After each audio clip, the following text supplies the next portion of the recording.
The United States is currently embroiled in a hot proxy war with Russia, the other major nuclear power in the world. It's currently October of 2022, with a midterm election closely approaching, a situation similar to the Cuban Missile Crisis of 1962, 60 years ago. And there's a lot of talk about the possible use of nuclear weapons in nuclear war, with a real possibility of some sort of nuclear weapon use, tactical nuclear weapons perhaps, in Ukraine. It might be prudent to look back at previous wars and confrontations, such as, in this particular case, we're going to take a look at the war in Iraq, Afghanistan, the global war on terror, the September 11 attacks. And this is a video review of The Unknown Known, which is a documentary by Errol Morris, who did a previous one in 2003, The Fog of War, about Robert McNamara, the Secretary of Defense in Vietnam in the 1960s. This is about Donald Rumsfeld. So I'll go through this, and I'm going to cover some points in a little more detail than the text review that I did.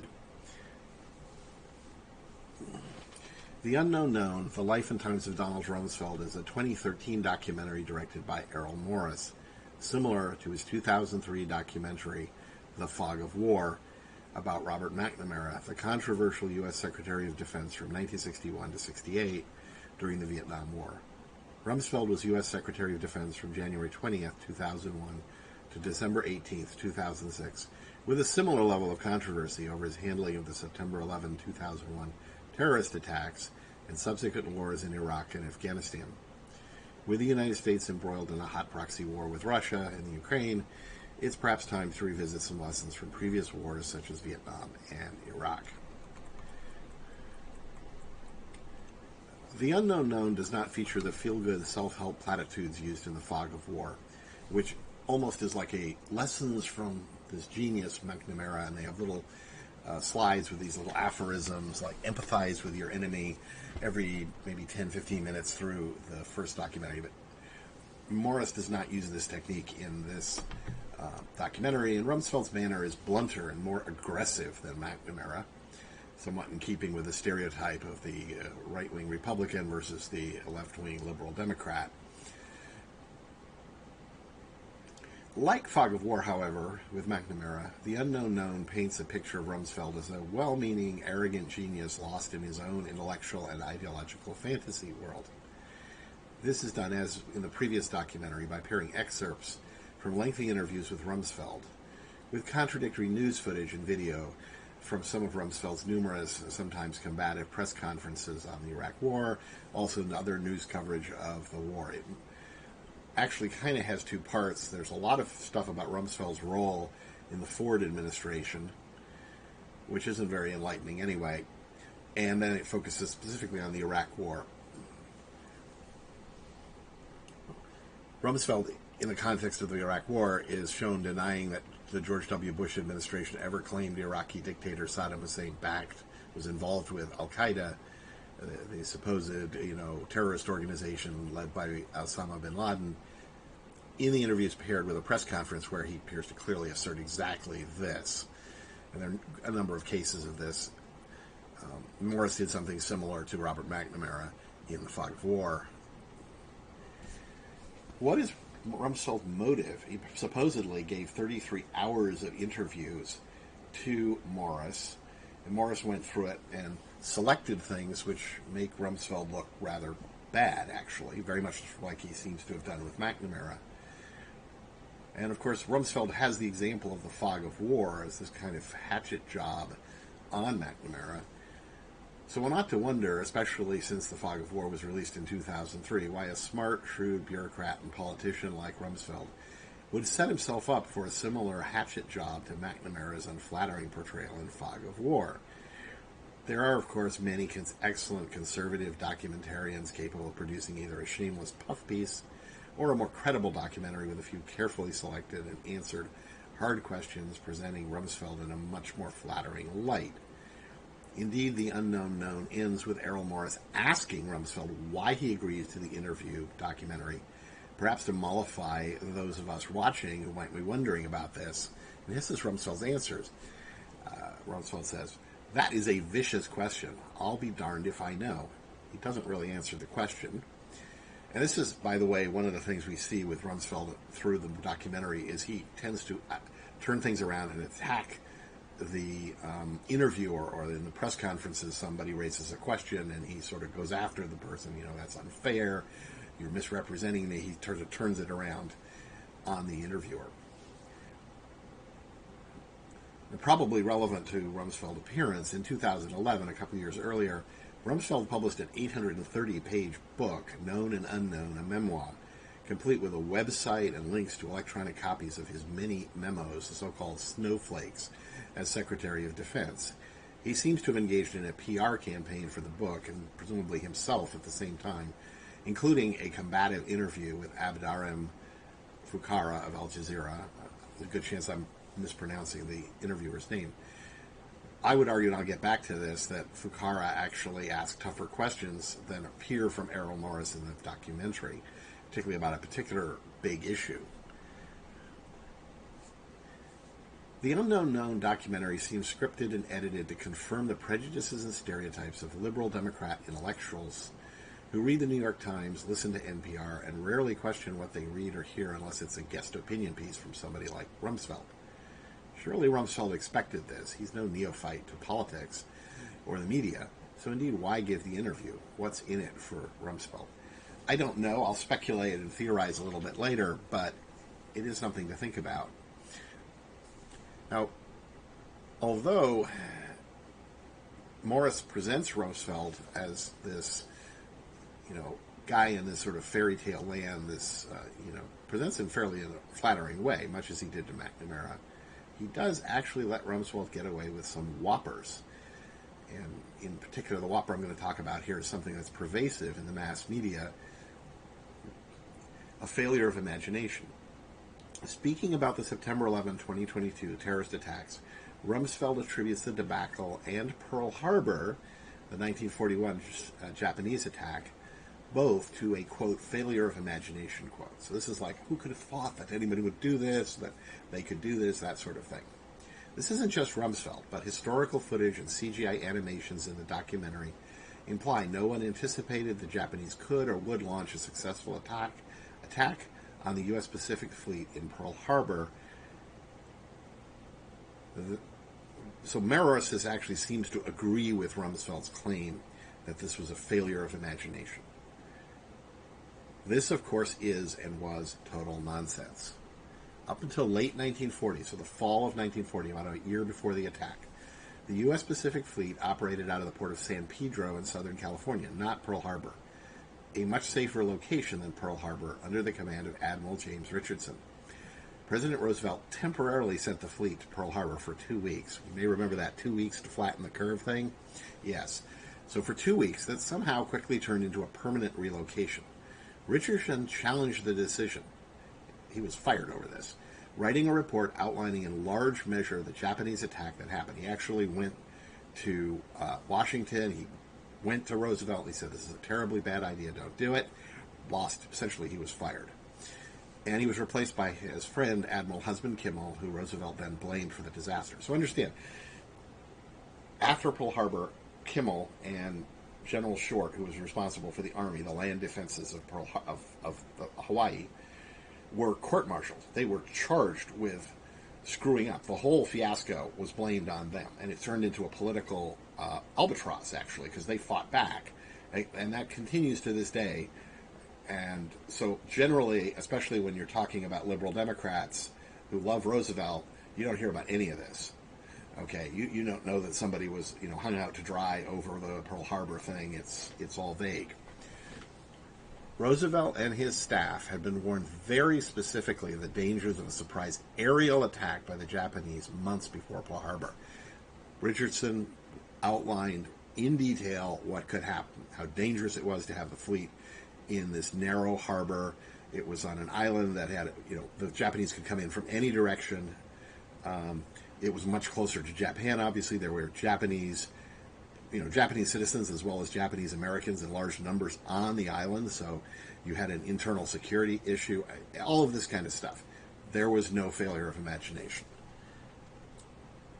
Fast forwarding to 2001, the U.S. Air Force and other agencies had performed several simulations of terrorist attacks in which planes were hijacked and flown into buildings prior to September 11, 2001. It's not hard to imagine someone doing this, contrary to the way it was spun after September 11.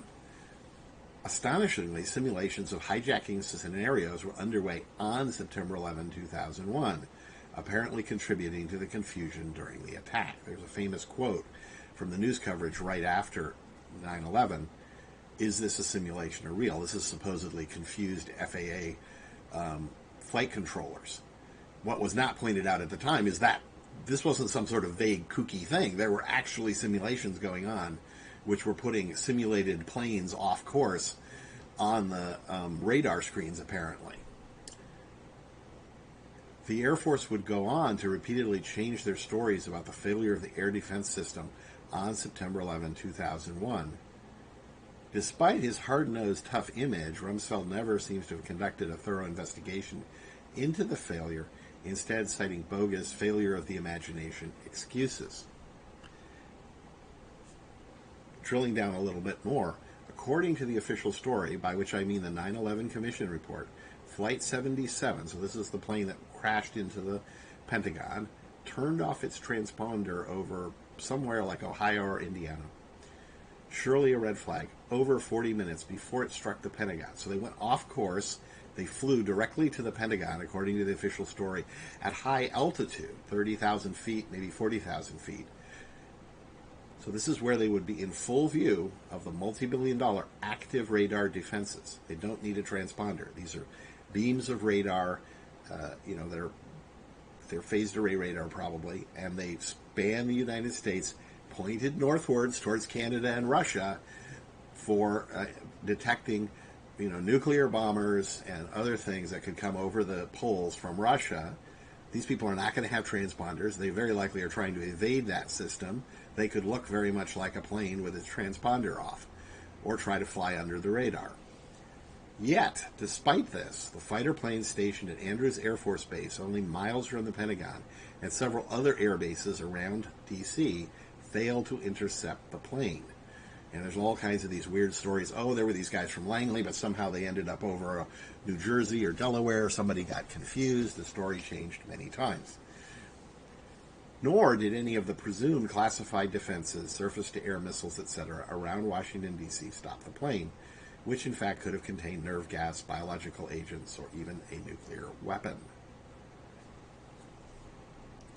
So given the active air defense radars, the main reason to turn off the transponder seems to be that one plans to fly under the radar, have a way to jam the active radars, or have some other way to become invisible to the active air defense radars. Did something like this happen? If so, why has it never been disclosed? A large section, and this is most of the criticism of Rumsfeld in The Unknown Known, is about torture, about alleged torture of Guantanamo prisoners. Well, yes, I think we all know that they've been tortured repeatedly. Rumsfeld blames this on the CIA and the Department of Justice. He says, our guys didn't do these things. I approve some things, but the waterboarding and these other very extreme measures, which have always been considered torture prior to 9/11, these things were these other guys, not me. Very much like McNamara. But the Abu Ghraib scandal which is these, people who were abused in Abu Ghraib, a prison in Iraq. These were clearly appear to have been abused by Department of Defense soldiers and not the CIA. Rumsfeld concedes that abuses occurred. He was, quote, captain of the ship and responsible, and he claims to have offered his resignation to President Bush after the scandal broke, which Bush refused. Of course, he could still go ahead and resign. The documentary shows what appear to be segments of a handwritten resignation note. Now, the effect of this is to focus your attention on the torture, which includes these titillating sexual aspects, particularly Abu Ghraib.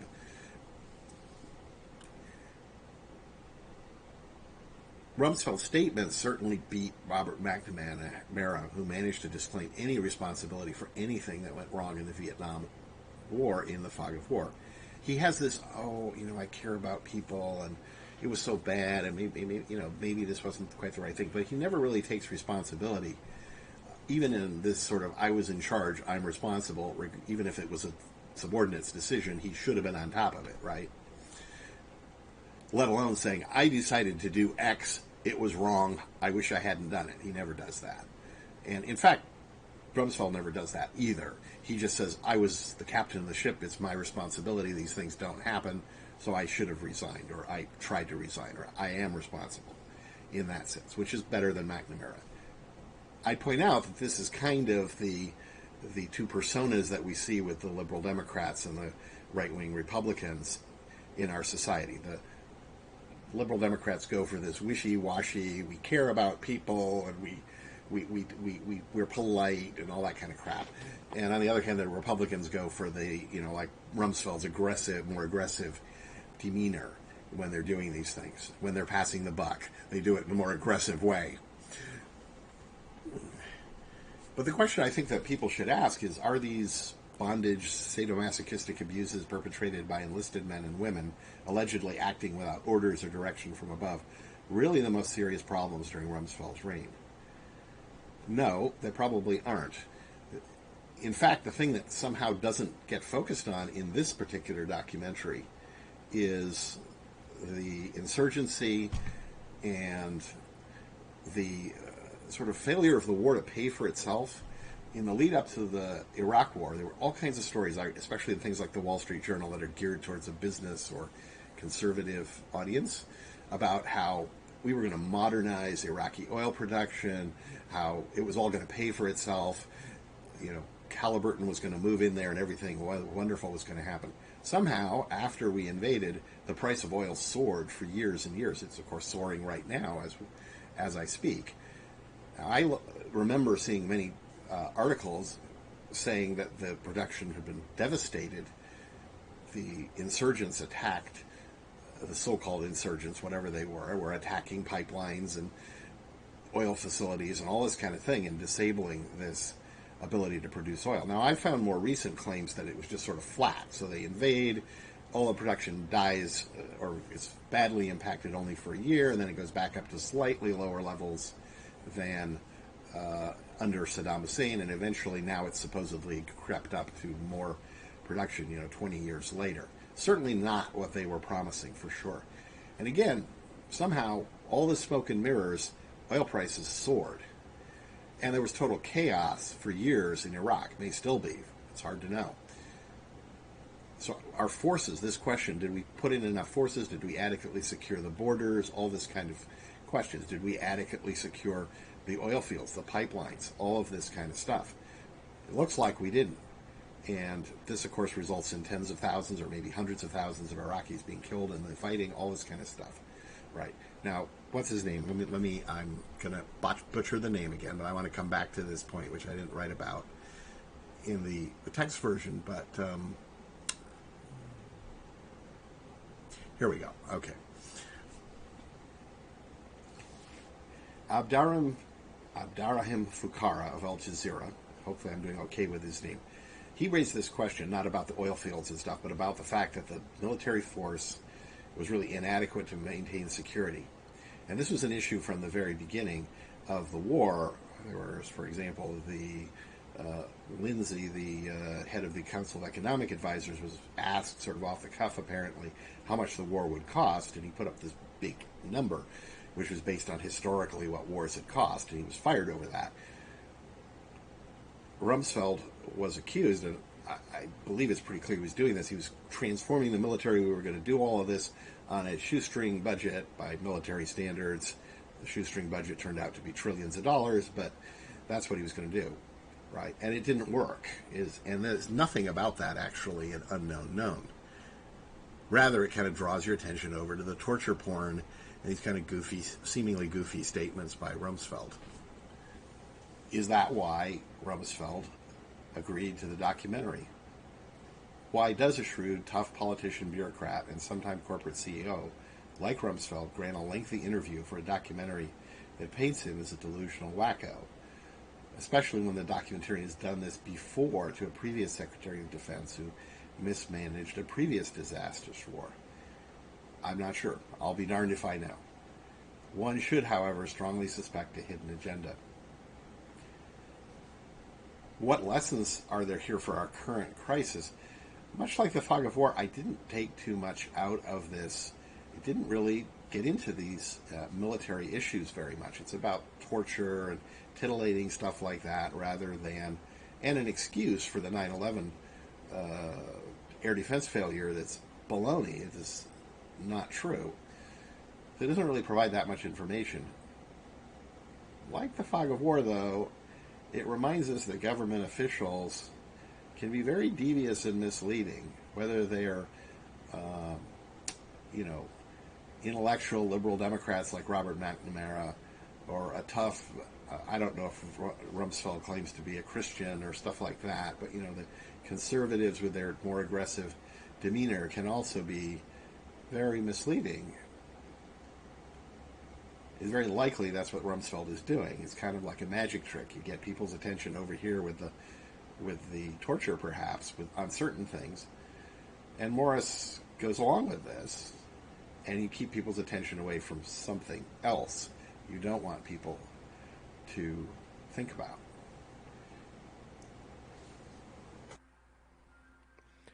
This concludes this video presentation. If you like this video, please click like. Please click subscribe and the notification bell if you would like to receive more content from us. You can avoid internet censorship by subscribing directly to our RSS news feed. Please consider sharing the link by email and on your website or blog, in addition to liking, upvoting, or sharing on increasingly censored, advertising beholden, big company social media. We have encountered such censorship. Mathematical software is developing algorithms and software to automate data analysis, reducing the risks of costly errors and increasing the predictive power of the results. You can support our work financially by subscribing on our Patreon page, https://www.patreon.com/mathsoft, or scanning the QR code in the lower right corner.